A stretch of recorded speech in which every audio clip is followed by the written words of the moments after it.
¿Qué tal? Buenas noches. O tardes. Muy bien, pues son las 19 horas en punto de este lunes 25 de mayo. Por cierto que los días 25 de todos los meses no debemos olvidar que se ponga atención a la lucha contra la violencia hacia las mujeres. Y hoy es 25 de mayo, hoy recordémoslo y recordémoslo siempre. Aprovecho para decir eso. Pero bueno, son las 19 horas del lunes 25 de mayo, estamos en el Palacio Nacional de México, en la Ciudad de México, y vamos a iniciar la conferencia de prensa diaria sobre la situación de la pandemia de COVID, enfermedad causada por el nuevo coronavirus SARS-CoV-2. Hoy vamos a centrarnos en el informe técnico, yo voy a comentar una sola gráfica y después abrimos a preguntas y respuestas de lo que es relevante para esta semana. Le pido al doctor Alomía si es tan amable de presentar el informe. Con mucho gusto, señor secretario. Muy buenas noches también con todas y todos. Vamos a iniciar con nuestra conferencia vespertina número 87, que a la vez se realiza en el día 64 de la Jornada Nacional de Sana Distancia. Pasemos, por favor, a la primera diapositiva con la actualización del panorama internacional. Nuevamente vuelve a disminuir un punto porcentual la pandemia activa, está en 25, 24, prácticamente se ha estado moviendo en ese porcentaje o se ha mantenido estable en ese porcentaje en los últimos días. Lo que sí es perceptible es la disminución importante de la cantidad de casos en la región europea, cada vez se va contrayendo más la transmisión en esta región de la OMS, y la región de las Américas se mantiene todavía con la mayor cantidad, más del 50% de los casos confirmados en los últimos 14 días. Es el componente activo de la pandemia a nivel mundial está en las Américas. Pasemos a la siguiente diapositiva, por favor. 225.650 las personas que ingresaron a protocolo de estudio, que en su momento tienen una muestra de laboratorio que está lógicamente en algunos casos todavía esperando un resultado, pero en otros ya lo tuvimos. En 125.036 personas fue negativo a SARS-CoV-2, pero en 71.105 fue positivo al virus, por lo tanto son nuestros casos confirmados y acumulados desde el inicio de la epidemia en México de COVID-19. De esta cantidad de casos acumulados, solamente la quinta parte, es decir, el 20% de ellos, que es 14.020 personas que han dado positivo al virus y que tienen COVID-19, son la epidemia activa en nuestro país. Así también, lamentablemente, 7.633 personas han perdido la vida hasta el momento a consecuencia de COVID-19. Veamos la siguiente diapositiva, donde vemos la distribución de la carga acumulada de enfermedad en todo el país. 55.6 es la cantidad de casos por 100.000 habitantes, es la tasa de incidencia. Y en el mapa seguimos con esta distribución en donde más del 80% de los casos acumulados, ¿no?, están en más del 80%, de las entidades federativas tienen más de 500 casos ya acumulados. Siguen siendo 4 los estados que han llegado al máximo rango, que es arriba de 3.000, y es un mapa que en sus colores prácticamente también se ha mantenido estable en los últimos días. En la siguiente diapositiva veremos la distribución descendente de la carga de enfermedad acumulada. Lógicamente, Ciudad de México, Estado de México, Baja California y Tabasco son los que mantienen los primeros lugares en esta carga acumulada, y son los estados que también en las últimas 2-3 semanas han mostrado la mayor intensidad de la transmisión. Pero ahora veamos entonces el mapa de la epidemia activa en México, es decir, los casos en los últimos 14 días, estos 14.020 casos. Aquí es al revés, el 80% de los estados tienen menos de 500 casos en este mapa de los últimos 14 días, por eso vemos colores más claros y veremos cómo esto se irá también moviendo en las últimas semanas en la medida que los estados empiecen a iniciar su descenso en la transmisión, pero otros inicien de manera más activa o empiecen a llegar a sus picos epidémicos, sobre todo a mediados de junio, que es cuando se estima que otro grupo de alrededor de 10-12 estados estarán llegando a esta condición. En la siguiente diapositiva veremos esta misma distribución, pero ahora en orden descendente. Ciudad de México, Estado de México, son definitivamente los que siguen concentrando la mayor actividad en los últimos 14 días en relación a casos confirmados. En la siguiente diapositiva vemos ahora sí la tasa de incidencia acumulada, 10.9 es la nacional para la epidemia activa, y la distribución la podemos ver también en esta escala de colores, en donde el rango máximo es 20 o más por 100,000 habitantes, y vemos cómo son precisamente estados que ya están dejando los colores más oscuros que antes los tenían, como por ejemplo el caso de Quintana Roo, y son otros los que empiezan a tomar esta tonalidad más oscura porque están en este momento caminando hacia su pico epidémico. Si vemos en la siguiente diapositiva podemos identificar estos estados, precisamente Ciudad de México, Tabasco, Sinaloa, Yucatán, como los estados que tienen en estos momentos la mayor tasa de incidencia acumulada, lo cual representa, en base a el rango donde están estos casos, que es del 15 al 25 de mayo, la epidemia más activa y por lo tanto los estados que están teniendo la mayor actividad. Si vemos la siguiente diapositiva, es la diapositiva donde se distribuyen por fecha de defunción las mismas que han ocurrido. Vemos también en el color naranja claro distribuidas estas 641 defunciones que tienen una muestra de laboratorio que aún está pendiente conocer el resultado. Normalmente siempre las vemos ubicadas en las últimas fechas, dado que es ahí donde estamos esperando una confirmación. Si vemos la siguiente diapositiva, vemos la distribución ahora por entidad federativa. Esto igualmente es la carga de defunciones acumulada, es decir, desde que iniciaron este tipo de complicaciones y fallecimientos, son las 7,633, como se han estado acumulando en el tiempo en cada entidad federativa en donde ocurrió la defunción. Y podemos ver en el color naranja la expectativa posible, esto también se va actualizando todos los días, de la cantidad de funciones que todavía podría incrementarse y en qué estado lógicamente puede incrementarse más que en otros. La siguiente diapositiva es la curva epidémica. Claramente la tendencia continúa ascendente.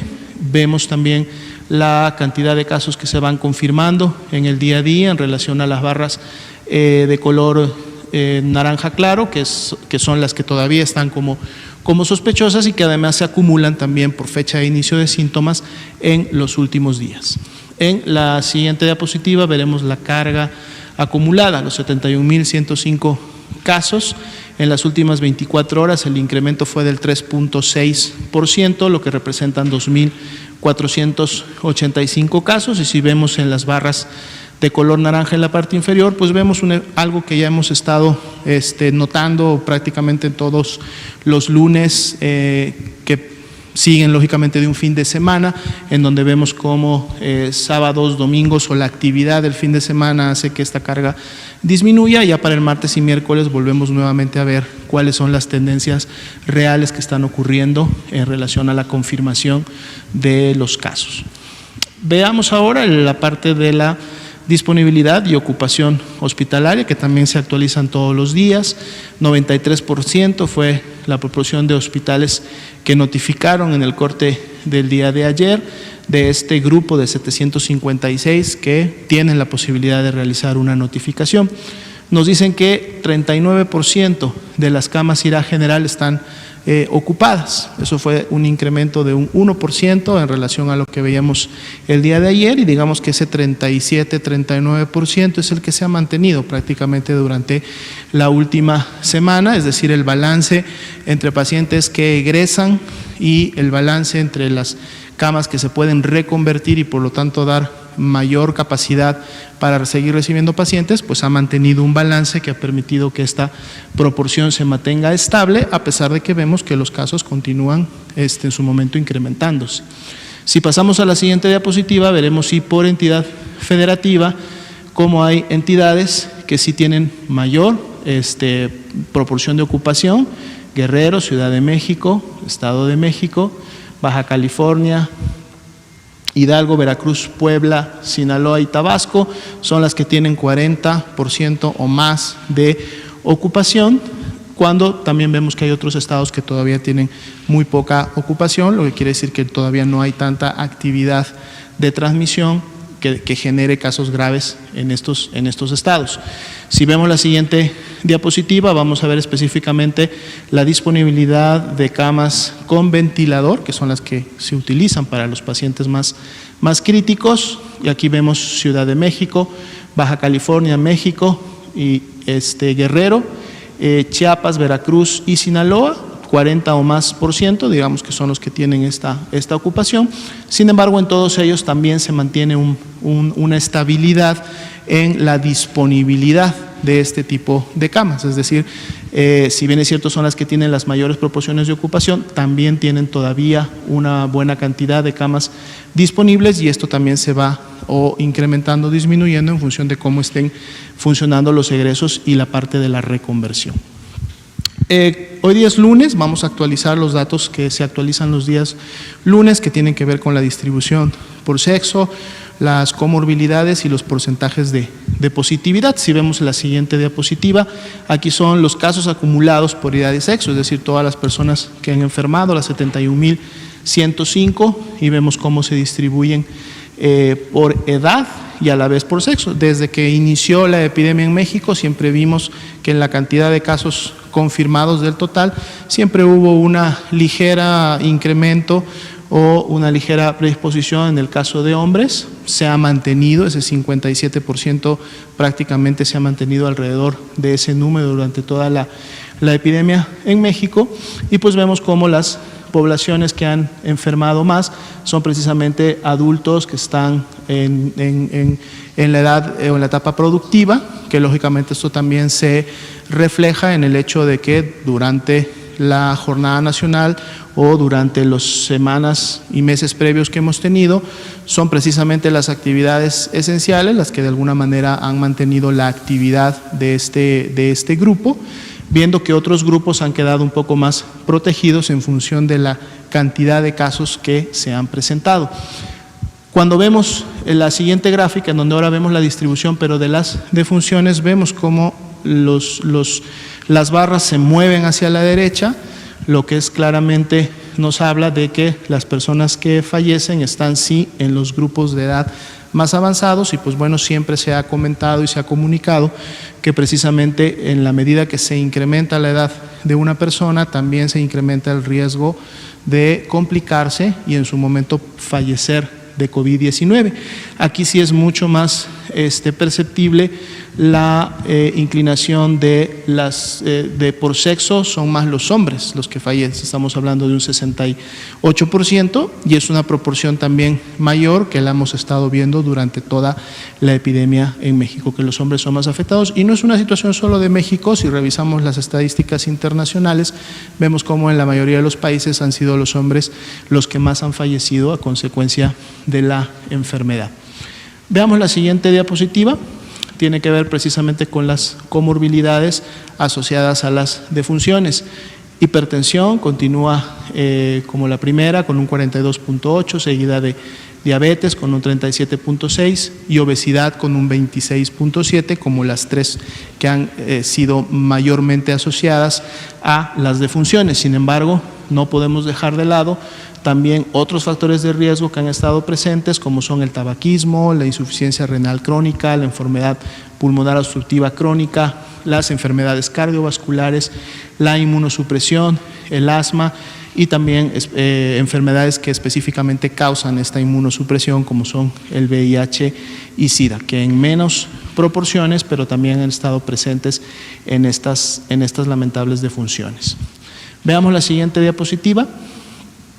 Esta es precisamente la letalidad, pero que está también distribuida en función de cómo fue recibido o en su momento atendido el caso cuando demandó la atención médica. Y vemos cómo también, dependiendo de la gravedad de la persona, se incrementa la letalidad. Vemos que va desde un grupo que en su momento fue atendido como ambulatorio, en donde la letalidad fue de solo el 1.8%, hasta una letalidad que se da en los pacientes intubados, que llega o es mayor, que llega a un 66% de letalidad. La promedio, 10.7, en función precisamente del último corte. En la siguiente diapositiva vemos ahora los porcentajes o el índice de positividad por semana epidemiológica, pero también distribuido un poco en función del estadio clínico o las características que presentaba la persona cuando llegó a demandar atención médica. La positividad general es de un 36%, pero dependiendo de este estadio clínico podemos ver cómo también en los casos ambulatorios ese porcentaje de positividad es menor. La semana 21 todavía está en construcción, no le hagamos mucho caso a esas caídas que vemos en la semana 21. La 20 está así, digamos, prácticamente por terminarse de construir, digamos que aún ya a un 70-75%, porque todavía hay resultados pendientes de la semana 20. Entonces, si nos fijamos realmente en la semana 19, que digamos sería la semana mayormente construida, vemos cómo en función todavía del grado de gravedad de la persona que acude a demandar atención, se va incrementando también el porcentaje de positividad, y eso también en su momento lógicamente puede responder al enfoque de la vigilancia y al muestreo que en su momento se lleva a cabo precisamente en estas personas, pero también al hecho de que una persona que expresa una enfermedad grave es precisamente porque el sistema inmunológico no ha podido controlar la replicación del virus, no ha podido controlar la virulencia, la patogenicidad del virus, y por lo tanto el virus se mantiene activo y colonizando las vías respiratorias. Entonces eso permite que al tomar una muestra se pueda con mayor, digamos, facilidad por la condición poder encontrar la presencia del virus y obtener más positivos. No así con las personas que expresan síntomas leves, ¿no?, que en su momento, pues lógicamente el sistema inmunológico está respondiendo, por lo tanto la cantidad de carga viral es menor y entonces puede haber resultados menos. Eso puede en su momento explicar también por qué vemos estas diferencias. Y me parece que esa sería la actualización de lo que tenemos el día de hoy. Gracias. Muchas gracias, doctor Alomía. Yo quisiera hoy comentar con ustedes solamente una imagen, una gráfica que es parte de algo que ya hemos comentado en varias ocasiones y que desde luego ha despertado mucho interés público, aunque a veces en algunas personas un estado de confusión respecto a la terminología cuando se usa la expresión aplanar la curva epidémica. Hoy hemos decidido presentarles otra visualización del mismo fenómeno, que es la ocurrencia de casos de COVID en el tiempo, pero con una representación de la curva de casos acumulados. La curva de casos acumulados. Esta curva de casos acumulados es la curva que va sumando la cantidad de personas enfermas que se notifican, y en este caso particular, en esta visualización, se confirman día con día.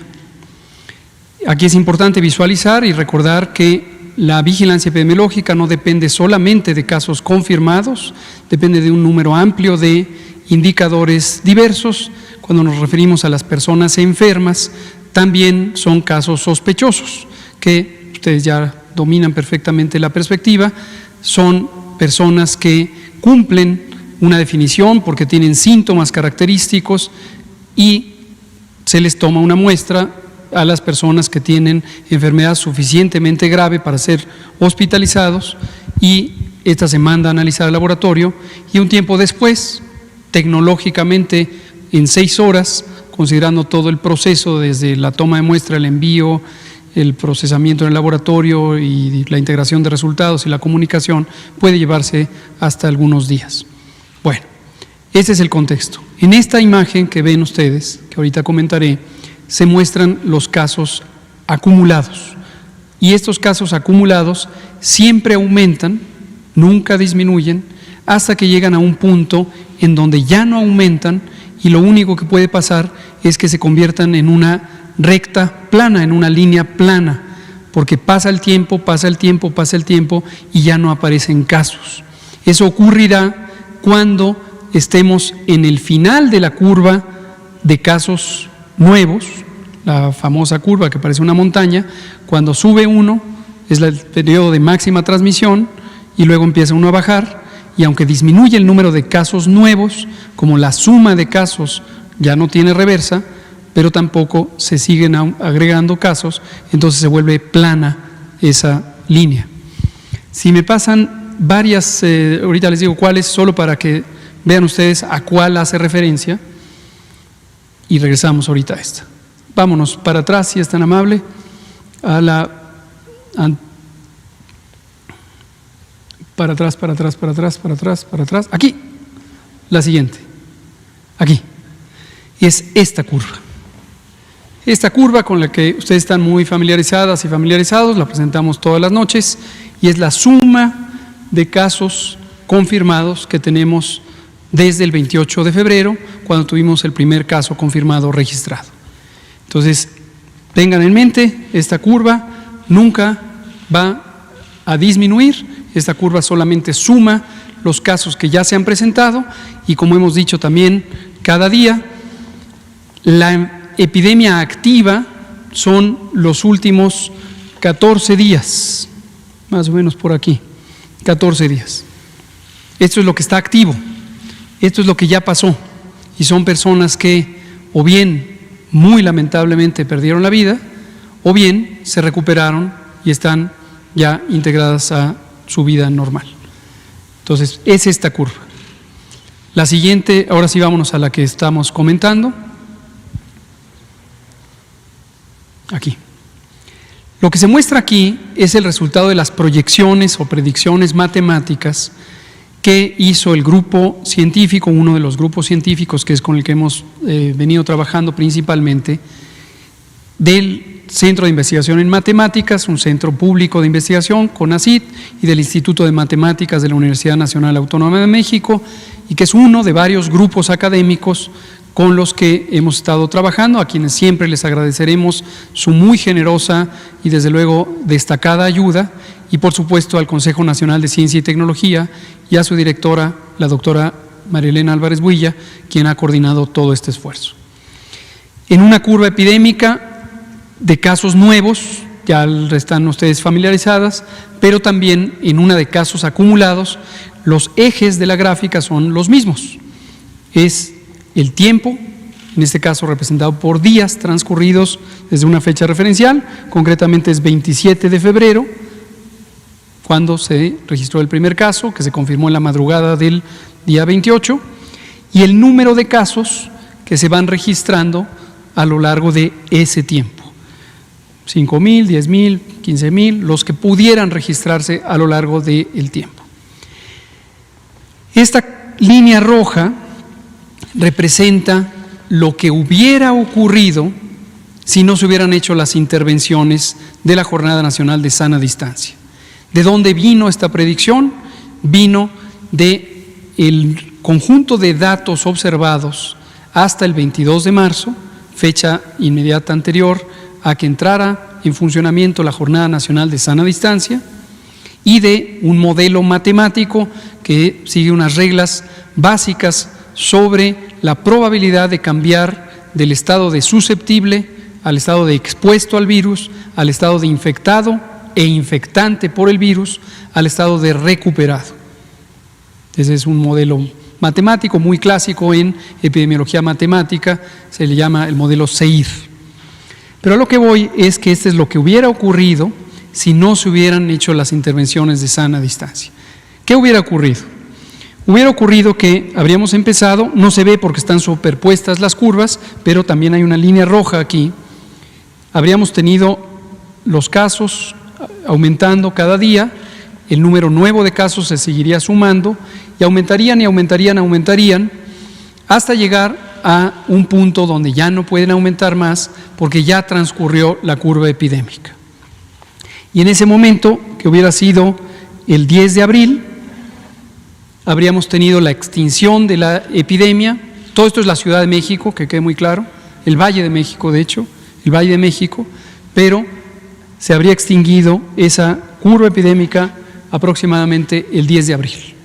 Y después ya nos sumaríamos casos y seguiría esta recta plana con la cuenta de casos que se hubieran sumado hasta el momento. Noten ustedes, porque es verdaderamente impresionante, que tan solo del 28 de marzo al día 10 de abril, en estos 12 días, se habría agotado la epidemia. Uno podría pensar que positivo, hubiéramos tenido una epidemia muy corta, ya hoy estaríamos despreocupados, pero no, porque lo preocupante es que hubiéramos tenido la cantidad de casos que se puede tener a lo largo de varias semanas y meses en tan solo esos 12 días. Y habríamos llegado a sumar estos 40,000 casos, casi 38,500 casos, en tan solo 12 días. Evidentemente hubiera colapsado el Sistema Nacional de Salud. El sistema de atención no habría sido competente para recibir a tanta gente. Esto es solo la Ciudad de México, solo la Ciudad de México. En contraposición tenemos estas tres curvas. En realidad son actualizaciones de la predicción, pero noten ustedes que en el color azul oscuro, azul marino, es la predicción original del 22 de marzo. Y es lo que habría ocurrido cuando se hicieron las intervenciones de la Jornada Nacional de Sana Distancia. Las otras dos, la azul claro y la verde, son simplemente actualizaciones en esas fechas, el 27 de abril y la más reciente el 21 de mayo. Hemos tenido otras en medio casi cada semana, pero ponemos estas tres para no abrumar la gráfica. Las curvas son muy semejantes. Finalmente, en las columnas de color salmón tenemos lo que ha estado ocurriendo con los casos confirmados a lo largo del tiempo. También es muy notorio cómo la predicción desde la primera ha sido considerablemente certera, cercana a la realidad que se ha presentado a lo largo de todos estos días.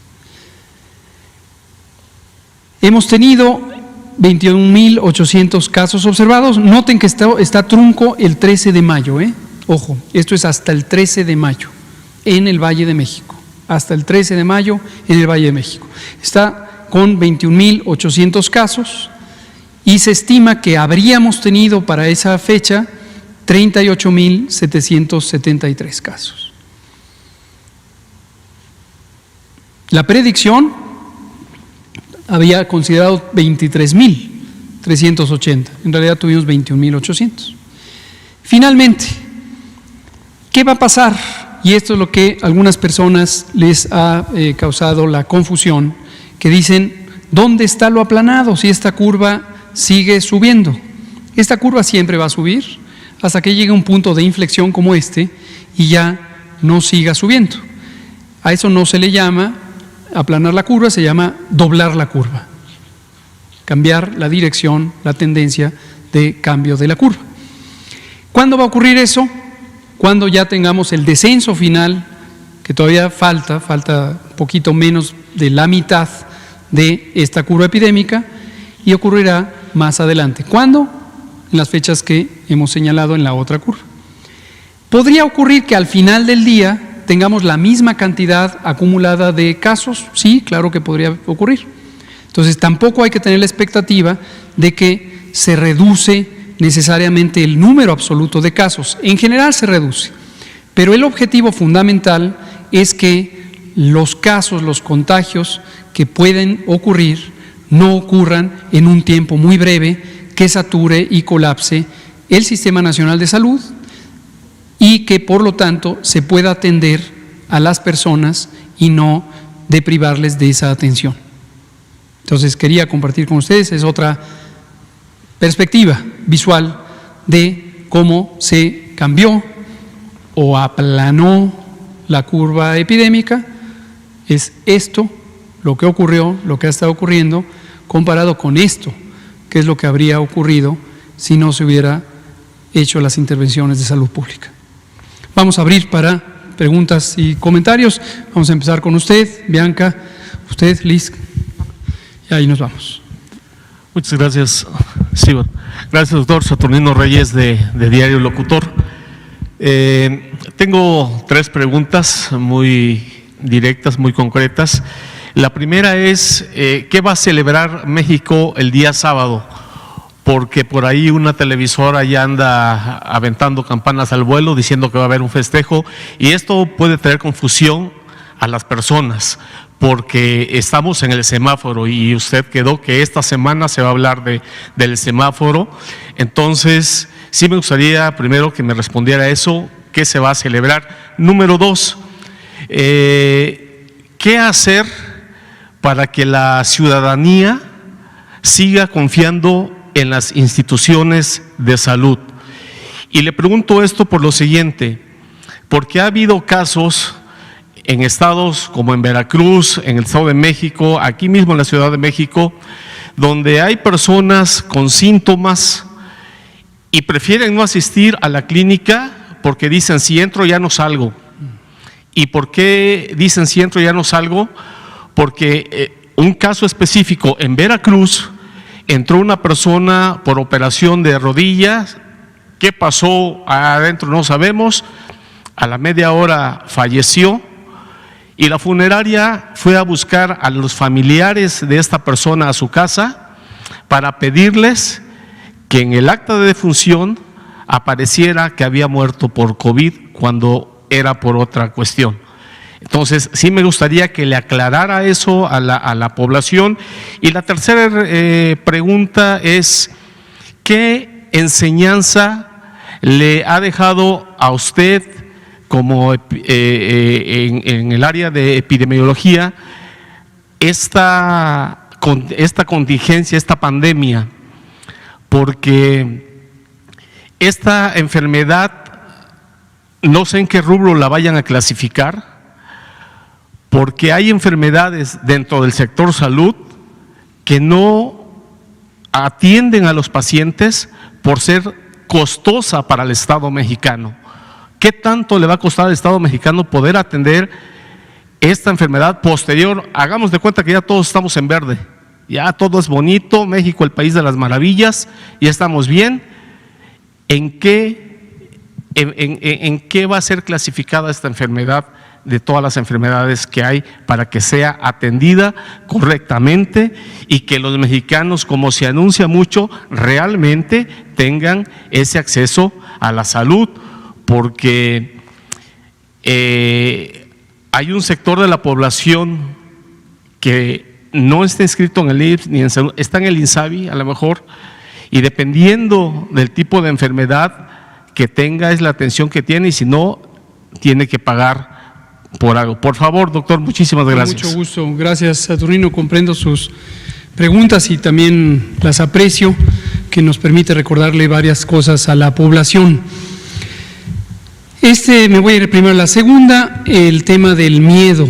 El miedo ha hecho seguramente en más de un caso, aunque desde luego esto lo conocemos más por experiencias anecdóticas, específicamente casos que se conocen de manera cercana, como el que usted relata de Veracruz, pero indudablemente puede ocurrir en otras partes del país, en donde las personas que tienen síntomas de COVID, recordando que los síntomas de COVID empiezan por fiebre, tos, dolor de garganta, puede agregarse dolor de cabeza, dolor muscular, fatiga, enrojecimiento de los ojos, escurrimiento nasal, en raras ocasiones diarrea, y puede haber otros accesorios como pérdida del olfato, pérdida del gusto.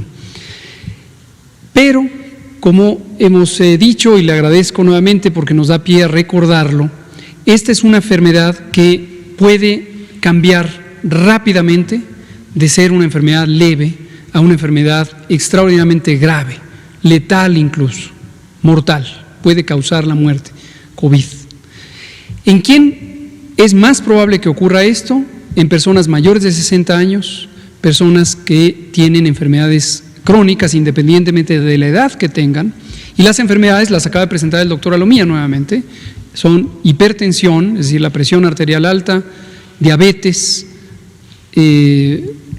obesidad, y sobrepeso, pero particularmente obesidad, tabaquismo, que en sí mismo es una enfermedad, además de ser causa de innumerables males. Cualquier consumo de productos del tabaco puede causar daños a la salud, y esto se conoce ampliamente desde hace muchísimo tiempo.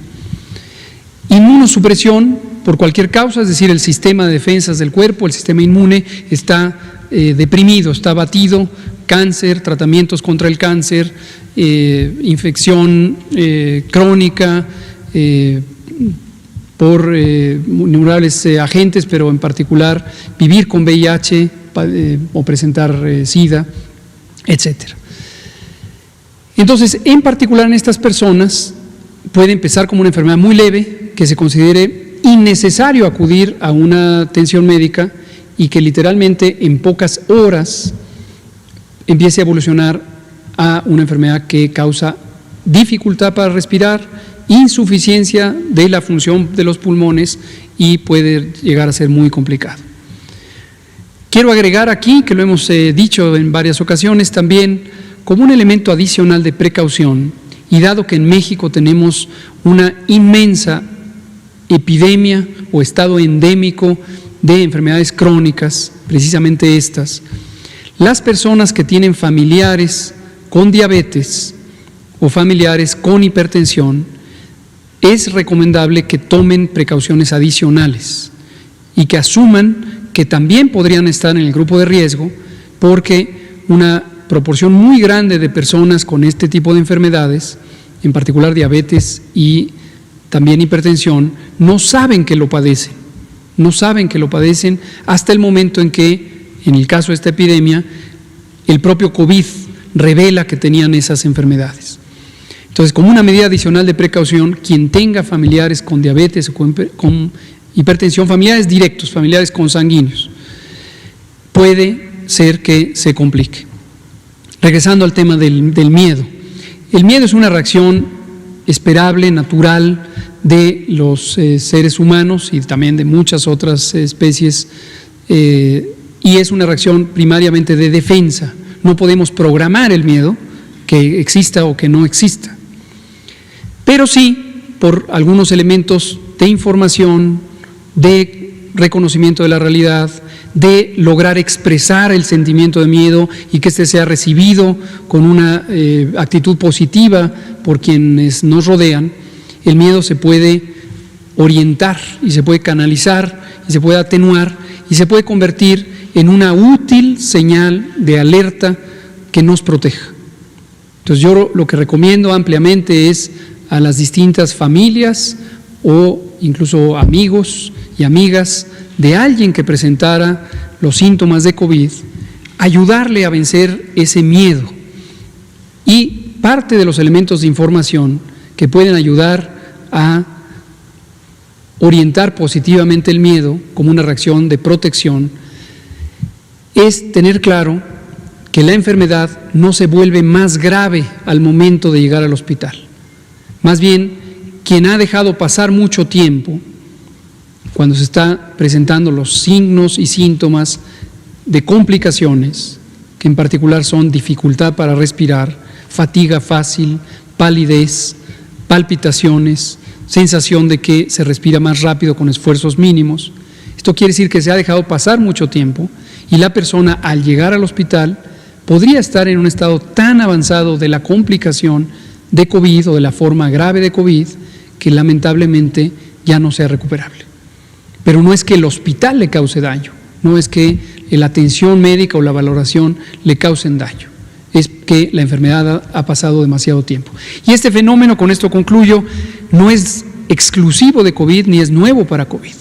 En innumerables padecimientos, estos mismos, la diabetes, por ejemplo, hay personas que saben que tienen diabetes, pero quizá por este fenómeno de resistencia empiezan a esperar,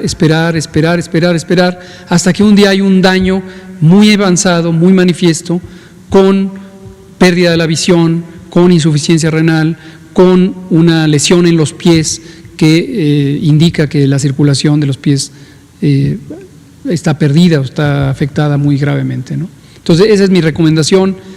En resumen, COVID nos puede tomar por sorpresa, COVID puede afectar a cualquier persona. COVID en una persona que tiene enfermedades crónicas, diabetes, hipertensión, obesidad, tabaquismo, puede complicarse con mayor probabilidad. Quien tenga estas condiciones o tenga un familiar consanguíneo con diabetes e hipertensión, no se espere que vaya a atención médica. ¿Qué se festeja o festejará el sábado 30 de mayo? Desde mi punto de vista, nada en particular. Lo que tendremos que hacer el 30 de mayo es tener conciencia que con respecto a COVID seguimos con una epidemia activa y que ha concluido el periodo de sana distancia a nivel nacional, pero que en todas aquellas entidades federativas, estados donde usted vive, puede ser que el semáforo esté en rojo o esté en anaranjado o esté en amarillo, y eso quiere decir que habrá restricciones. Si usted no trabaja en una actividad esencial, no podrá ir a trabajar si el semáforo en su estado está rojo. Si usted vive en una entidad donde el semáforo está en naranja, usted no podrá retornar al espacio público para actividades recreativas, ni en espacios abiertos ni en espacios cerrados. Entonces, no hay nada que festejar. Lo que hay que simplemente estar conscientes que hemos logrado un avance importante en el curso de esta enfermedad, que hemos logrado reducir 75% la intensidad de los contagios, pero que todavía nos falta mucho y que el éxito depende de todas y todos en la sociedad, ¿no? Y tenía una tercera.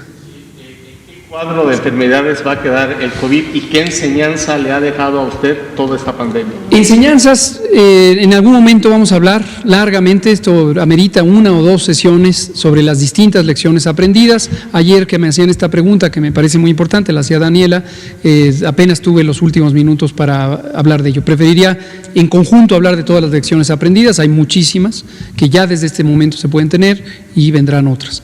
Ahora, ¿dónde queda COVID? COVID queda como una de cientos de infecciones respiratorias agudas causantes de enfermedad leve en la mayoría de los casos, de enfermedad grave en una proporción que para COVID se ha estimado a nivel mundial de 20% para personas con suficiente gravedad para ser hospitalizadas, 5% para requerir terapias intensivas. Y desde luego, en México, desde el 1 de enero de 2020, nos hemos tomado muy en serio el principio del derecho constitucional, específicamente del artículo 4, que desde 1984 indica que la protección de la salud es un derecho de todas las personas que viven en el territorio nacional. Y el proceso de transformación del Sistema Nacional de Salud sigue en marcha, ahorita está temporalmente reorientado hacia COVID y lo retomaremos una vez que empiece a disminuir la epidemia. Gracias. Bianca Aguirre. Gracias. Buenas noches. Para empezar, pues felicitarlo acerca de esta invitación que le hace la Organización Mundial de la Salud a unirse al grupo de expertos. Y bueno, después de esto, por favor,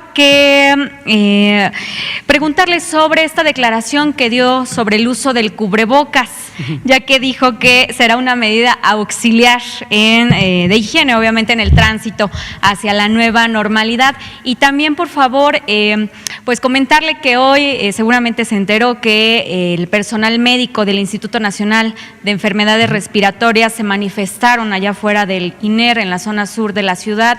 Ellos dicen que les están pidiendo que los cubrebocas N95 los reutilicen. También lo que ellos nos comentaron es que el jueves pasado llegó un tráiler con equipo en el que venían pantallas, celulares y bueno, pues también cubrebocas que se tienen en el área de activo fijo y que, bueno, pues no los han sacado, quieren saber qué va a pasar con esto y pues obviamente ahora sí vamos muy avanzados en esto de la pandemia y ellos pues siguen todavía manifestándose que no tienen los insumos médicos necesarios. Por favor, gracias. Cómo no, muchas gracias. Empecemos por esta última. Efectivamente, hoy por la mañana un grupo de trabajadoras y trabajadores, entiendo que la mayoría o todas afiliados al Instituto Nacional de Enfermedades Respiratorias, expresó estas y otras inquietudes frente a las instalaciones de este instituto, lo cual, como siempre, nos parece loable que la gente se exprese y manifieste cualquier inquietud que tenga y que, bueno, que exista la libertad para que eso pueda ocurrir. Las inquietudes específicas son mixtas, justamente como usted lo relata, pareciera que algunas derivan de desinformación o información no completamente apegada a la realidad. Por ejemplo, esto de los celulares, pues el gobierno no ha hecho ninguna compra de celulares, por lo menos no la Secretaría de Salud, porque no es un instrumento que en este momento sea relevante para el manejo de la epidemia. Otras cosas podría ser, habría que ver a qué se refieren. El titular de la Unidad de Administración y Finanzas de la Secretaría de Salud, con su equipo de trabajo, concurrieron a esta solicitud de escucha y a nombre de todas y todos los que trabajamos en la Secretaría, incluido nuestro secretario, el doctor Alcocer, tomaron nota, incorporaron las peticiones, hay un pliego petitorio y seguirán trabajando. Mañana tengo entendido que tienen una cita para seguir conversando. Entonces, ahí va, está en proceso. Otras cosas que pudieran ser también producto de una confusión es que se pretenda reciclar los cubrebocas N95. Sí existe en efecto una tecnología para reutilizarlos después de un proceso de esterilización y lavado. Esto existe en el mundo, pero hasta el momento hemos decidido no acudir a esa vía, dado que no tenemos ya problemas de abastecimiento, a pesar de que ha sido muy difícil conseguirlos. Entonces, ahí va. Sobre el uso de cubrebocas. Hoy efectivamente participé en una de las múltiples reuniones de trabajo relacionadas con el manejo de la epidemia de COVID, en este caso en la sala del Consejo Técnico del Instituto Mexicano del Seguro Social, donde seguimos afinando detalles de la implantación del lineamiento de seguridad sanitaria en el trabajo. Y decidí hoy usar el cubrebocas que me ofrecieron en la puerta de este recinto, por varias razones que ahora comento. Y por cierto que esto pareciera que a algunas personas les ha causado también mucho nerviosismo, parecen ser las mismas personas a quienes el tema del aplanamiento de la curva les ha causado inquietud, algunas también el tema de la invitación de OMS, por alguna razón hay personas que, bueno, tienen inquietudes, mis respetos también a estas personas. Entonces, el tema del cubrebocas, en algún momento se interpretó como que yo era el enemigo del cubrebocas o estaba yo indicando que estaba prohibido usar el cubrebocas. Creo que ha sido claro que no es el caso. Tampoco es que exista una disposición general en contra del cubrebocas. El cubrebocas, que es un objeto, un artefacto plano, generalmente de material textil, es decir, de tela, con distintas características de porosidad y por lo tanto capacidad de filtrado, se usa primariamente en los equipos quirúrgicos para proteger a la otra persona, generalmente la persona a la que se le está practicando una intervención quirúrgica, de que las secreciones respiratorias del personal de salud se proyecten en el espacio que debe estar estéril, o por lo menos sin esas secreciones respiratorias. Entonces, sí está claro a lo largo de muchos años que el cubrebocas es un buen instrumento para retener una cantidad importante de partículas líquidas que provienen de la vía respiratoria de quien lo usa. Entonces, hasta ahí vamos bien, el cubrebocas puede retener. En ese sentido, llevado a COVID, como lo hemos dicho muchas veces, ayuda, es un elemento auxiliar si se lo pone la persona que tiene síntomas de COVID o tiene COVID demostrado por laboratorio, porque la persona que lo use con menor probabilidad va a propagar el virus a otras personas. No es el caso que el COVID sea detenido o retenido por quien utiliza la máscara, estando sano o sana. Es decir, el uso del cubrebocas no es un mecanismo efectivo para prevenir el contagio a quien lo usa. Y esto lo hemos explicado en innumerables ocasiones. Tercero, la idea de usar de manera generalizada el cubrebocas con la esperanza de que aquellas personas que se encuentran en el periodo, lo que médicamente llamamos presintomático, es decir, ya están infectadas pero aún no empiezan los síntomas y pudiera haber una probabilidad ciertamente menor, pero existe, de contagio por parte de quien todavía no tiene síntomas o quien nunca desarrolla síntomas o los desarrolla muy leves. Entonces, en la esperanza de, a nivel general, a nivel masivo, disminuir esa probabilidad, en algunos lugares del mundo se recomendó el uso de cubrebocas. No existe evidencia científica hasta este momento, que es hoy 25 de mayo, de que este mecanismo pudiera ser útil en forma generalizada. ¿Por qué razón? Porque el uso de cubrebocas requiere constancia, disciplina, tenerlo todo el tiempo, y requiere que las personas que pudieran ser presintomáticas o ya sintomáticas lo tengan todo el tiempo, que no se toquen la cara, que cuando disponen del cubrebocas lo tiren en un sitio seguro para que no lo vaya a agarrar nadie más, que no se tallen los ojos, etcétera, etcétera, etcétera. Entonces, ¿cuál es el equilibrio o el balance neto de usarlo de manera masiva, conociendo que una proporción muy importante de la población pudiera no usarlo bien y que el mal uso pudiera ayudar a que se contagien esas personas u otros a su alrededor? No se sabe en el mundo entero. Y eso llevó a que, si bien algunas agencias de salud pública particulares, como los muy prestigiados Centros de Control de Enfermedades de Estados Unidos, lo recomendaran, otras, como la Organización Mundial de la Salud y varias agencias europeas, dijeran no hay una recomendación formal de ello. Retomo. En México lo dijimos así, dijimos puede ser un elemento auxiliar, pero no.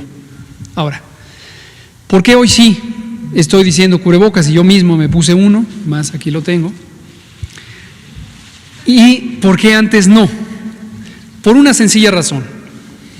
Cuando tuvimos la Jornada Nacional de Sana Distancia, que sigue vigente y termina el 30 de mayo, y que hay que aprovechar sus últimos días, el énfasis fundamental fue quédate en casa.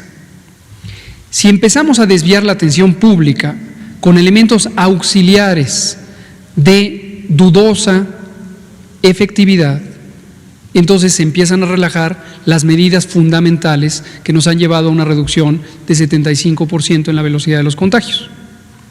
Segundo, hemos explicado que en México, dadas una serie de características sociales y económicas de enorme desigualdad, nos ha interesado que el sujeto o la sujeto de la intervención no sea la persona, México es distintivo en ese sentido. La persona no es la protagonista de las intervenciones, sino los elementos estructurales, el trabajo, los espacios públicos y las escuelas. Por lo tanto, la responsabilidad de que haya una desmovilización fuera del espacio público es de esos elementos estructurales, de las personas dueñas de las empresas, de quien administra el Sistema Nacional Educativo, de que tiene responsabilidades administrativas sobre el espacio público. Y lo hicimos a propósito por las razones que hemos explicado en otra ocasión. Introducir el cubrebocas hubiera resultado en una confusión, como ocurrió en varios municipios, en donde se empieza a querer ejercer la acción coercitiva sobre la persona, poniéndoles multas, 4,800 pesos, entiendo, en algunos municipios cercanos, o se les quiere arrestar, como ocurrió en algunas entidades federativas. Y estamos en contra de ello. Termino. Ahora que concluirá la Jornada Nacional de Sana Distancia, a pesar de que en algunas entidades federativas se seguirá durante un tiempo definido restringiendo la movilidad en el espacio público, se vuelve un elemento auxiliar de la prevención en aquellos espacios cerrados, como el transporte, en donde se va a empezar a recuperar la movilidad. Entonces, estar en un microbús o en un autobús o en el metro con una proximidad que no permite la sana distancia puede ser de ayuda utilizar el cubrebocas, pero insisto, para evitar que quien tiene el virus lo propague, no para una mascarilla de protección para quien lo recibe. Esas son las motivaciones para hoy sí y ayer no. Creo que nos va a dar tiempo de una última con Liz, quizá dos. Gracias. Buenas noches, Lisbeth Álvarez del diario Basta y Grupo Cantón. Doctor, sobre el caso del INER, Desde el 10 de mayo yo misma fui la que le leyó el comunicado que habían recibido los trabajadores por este equipo de protección que no tenían. La pregunta es, ¿por qué no hacer caso antes y ahora que ellos se manifiestan, ¿no? ¿Por qué poner atención si con anterioridad ya se había pues mencionado este tema precisamente aquí? Y en una segunda pregunta, nada más en la línea de los cubrebocas, saber sobre la hipoxia. Es decir, las personas ya están saliendo de casa, una medida de protección es usar el cubrebocas. En el transporte público las personas refieren inclusive que les falta el aire al traer el cubrebocas y venir con varias personas, y inclusive que se están mareando. Entonces, no sé si tenga que ver esto con lo que se le llama la hipoxia, ojalá y eso. Gracias. Muchas gracias. Primero sobre el tema del INER. En todo momento hay que hacerle caso a las personas y en todo momento le hacemos caso a las personas que expresan una insatisfacción con una situación de la realidad en la que hay una responsabilidad del gobierno contribuir a resolverla. Es importante no hacer generalizaciones. En primer lugar, por mucho que me merecen a mí, a todos los del equipo, respeto, el conjunto de personas que hoy se manifestaron no necesariamente son los trabajadores del INER. Es decir, no es todos los trabajadores del INER, no es su representación sindical actualmente registrada, es un conjunto absolutamente respetable de trabajadoras y trabajadores que tiene una demanda, no dudo que motivada legítimamente y que debe ser atendida. Pero entonces no es el mismo fenómeno. A lo largo del tiempo puede haber alguien que tenga una inquietud sobre algo en particular, puede ser alguien que tenga una inquietud diferente en momentos diferentes. Sobre el cubrebocas, ya que estamos en esto. Difícilmente el cubrebocas, o los cubrebocas de uso convencional, incluyendo los de N95, tienen una característica de impermeabilidad o de resistencia al flujo del aire, y con el aire el oxígeno. En el aire ambiente hay 21% de oxígeno que impida la respiración, que impide realmente la respiración. Es decir, nadie ha muerto de asfixia por utilizar un cubrebocas. Lo que sí puede ocurrir son dos fenómenos, posiblemente otros, pero dos que quiero mencionar. Uno es que aumente la concentración de dióxido de carbono en la sangre y que con ello cambie el nivel de alcalinidad en la sangre. Y esto, de hecho, no están para saberlo, pero es un recurso que se usa frecuentemente en las salas de urgencias, cuando hay alguien que está viviendo una etapa de ansiedad aguda y que empieza a respirar rápidamente, y al respirar rápidamente disminuye la concentración de dióxido de carbono en la sangre y entonces empieza a estar en un estado de acidez de la sangre. No es una acidez crítica, es realmente un cambio menor. Y eso lleva a algunos, a veces que se acalambran las manos y demás. Y se utiliza un recurso muy simple que es ponerle un medio físico, una bolsa de papel, por ejemplo, y pedirle que respire con suavidad durante algunos minutos hasta que cambian estas condiciones. Ahora, cuando pasa eso, y pasa lo contrario, que una persona empieza a concentrar dióxido de carbono en la sangre, empieza a tener algunas manifestaciones que pueden ser como somnolencia, sensación de mareo, dolor de cabeza, puede sentir que la cabeza se le expande, lo describen algunas personas, y puede finalmente tener lo que médicamente se llama lipotimia, un desmayo, ¿no? El otro fenómeno puede ser meramente psicológico y puede ser una etapa de mucha ansiedad al sentirse enclaustrado, ¿no? Por tener restricción de la vía respiratoria y luego restricción de la movilidad. Pero yo diría, no hay peligro alguno de usar un cubrebocas, nadie muere por asfixia con un cubrebocas. ¿O lo usó por un protocolo o por síntomas? Afortunadamente hasta el día de hoy, 25 de mayo, no tengo ningún síntoma compatible con COVID y lo usé por dos razones. Una, lo que ya expliqué extensamente, para ir posicionando el uso de este dispositivo como un elemento auxiliar de la prevención, particularmente en espacios cerrados, una vez que concluye la Jornada Nacional de Sana Distancia. Y otro, por respeto, desde luego, a las instituciones y a las disposiciones que en ese contexto local ha hecho el Comando Operativo COVID del Instituto Mexicano del Seguro Social, que dirige nuestro muy querido maestro Zoe Robledo. ¿Y cómo se pone? ¿Se pone? ¿Quieren ver cómo se pone? Se utiliza algunos de ellos, como es este modelo, no todos son iguales, tienen una barra de un material metálico maleable que hace una especie de molde para la nariz. Estos tienen unas cómodas orejeras, hay unos que se ponen por arriba del, pero entonces hay que cuidar que el borde esté arriba. Y se pone así, se articula las orejas, hay quienes tenemos suficiente oreja, y se mantiene así. Nótese que aquí entra el aire y aquí, si yo tuviera COVID, estaría en posibilidad de proyectar cierta cantidad de aire con también partículas. Es decir, no es una protección absoluta del paso de estas partículas. Caducan, estos generalmente pueden durar en un uso continuo una jornada de trabajo y estos se deben desechar en un sitio seguro, en una bolsa roja de residuos peligrosos biológico-infecciosos de los que hablamos el otro día. ¿Mande usted? ¿Cómo? Claro, claro. Este yo lo voy a tirar, yo no tengo síntomas, como lo he dicho, y estoy asumiendo que no tengo transmisión y cuidaré que nadie en mi familia o en mis cercanos lo toque. Ya no nos queda tiempo. Olinka, disculpe. Son las 20:01, aquí se acaba la conferencia de prensa, mañana seguimos y a partir de mañana, esto quería también que lo tengan presente, nadie me preguntó por el semáforo, usted sí, pero mañana tenemos reunión con los gobernadores y las dos gobernadoras y queremos primero conversarlo con ellos y una vez que hay consenso ya presentarlo públicamente. Muchas gracias. A las 10 de la mañana.